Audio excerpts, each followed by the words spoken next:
ନିଜର ଜିଦ୍ ପାଇଁ ରତ୍ନା ଏବେ ଦୁଇଟା ଜୀବନ ନଷ୍ଟ କରିବାକୁ ବସିଛନ୍ତି। ଏବେ କିଏ ଆଣିବ ବାଟକୁ ରତ୍ନାକୁ? ଏହା ଜାଣିବା ପାଇଁ ଏ ଭିଡ଼ିଓଟିକୁ ପ୍ରଥମରୁ ଶେଷ ପର୍ଯ୍ୟନ୍ତ ଦେଖନ୍ତୁ। ଦର୍ଶକ ବନ୍ଧୁ, ତୁ ମୋ କେଦାର ମୁଁ ତ ଗୌରୀ ସିରିଏଲରେ ଆପଣମାନେ ଦେଖିଥିବେ, ଈଶାନ ଏବଂ ତାଙ୍କ ଦାଦୁ ତାଙ୍କ ଘରୁ ଯାଉଥିବା ସମୟରେ ବିହାନ ତାଙ୍କ ପାଖକୁ ଆସୁଛନ୍ତି ଆଉ କହୁଛନ୍ତି, ମୁଁ ବି ତମ ସହିତ ଯିବି ହାରି ଏ ଘର ଛାଡ଼ିକି। ଆଉ ଈଶାନ ତାଙ୍କୁ ବୁଝାଉଛନ୍ତି ଆଉ କହୁଛନ୍ତି, ତମ ପାଖରେ ମା ଅଛନ୍ତି କିନ୍ତୁ ମୋ ପାଖରେ ମା ନାହାନ୍ତି। ମା ଯାହା କଲେ ବି ସେ ସଦାବେଳେ ମା। ଏହାପରେ ବିହାନ ବୁଝିପାରୁଛନ୍ତି। ଆଉ ଠିକ୍ ସେହି ସମୟରେ ଶିବାନୀ ମଧ୍ୟ ଆସିକି ବିହାନକୁ ଅଟକାଇ ଦେଉଛନ୍ତି।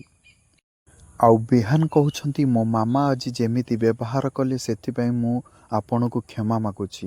ଏହାପରେ ଈଶାନ ତାଙ୍କୁ ବୁଝାଉଛନ୍ତି। ଆଉ ଏସବୁ ଦେଖି ଶିବାନୀ ବହୁତ ଖୁସି ହେଇଯାଉଛନ୍ତି ଆଉ କହୁଛନ୍ତି, ଭଗବାନ, ମୁଁ ଯେମିତି ବର ଚାହୁଁଥିଲି ମୋତେ ମିଳିଯାଇଛି ସେମିତି ବର। ଈଶାନକୁ ମନେ ମନେ ଶିବାନୀ ନିଜର ଭାବି ସାରିଛନ୍ତି। ଆଉ ଏପଟେ ରତ୍ନା ରାଗିକି ଭବାନୀ ଘରକୁ ଯାଉଛି ଆଉ ସେଠାରେ ଭବାନୀକି ପ୍ରଶ୍ନ ପଚାରୁଛି, ତମେ କାହିଁକି ଏସବୁ କାଣ୍ଡ କଲ? ମୁଁ ତ ସବୁ କିଛି ଠିକ୍ କରିଦେଇଥାନ୍ତି, ତମେ କାହିଁକି କଲ ଏସବୁ କାଣ୍ଡ? ଆଉ ଏହାପରେ ଭବାନୀ କହୁଛି, ମୋତେ କ୍ଷମା କରିଦେବ। ଆଉ ଗୋଟେ କଥା ଶୁଣ, ମୋର ଦେହ ଭଲ ହେଲେ ମୁଁ ତମ ଘରକୁ ଯିବି ଆଉ ସମସ୍ତଙ୍କୁ କ୍ଷମା ମାଗିବି। ମୋର ଏମିତି କରିବାର ନଥିଲା।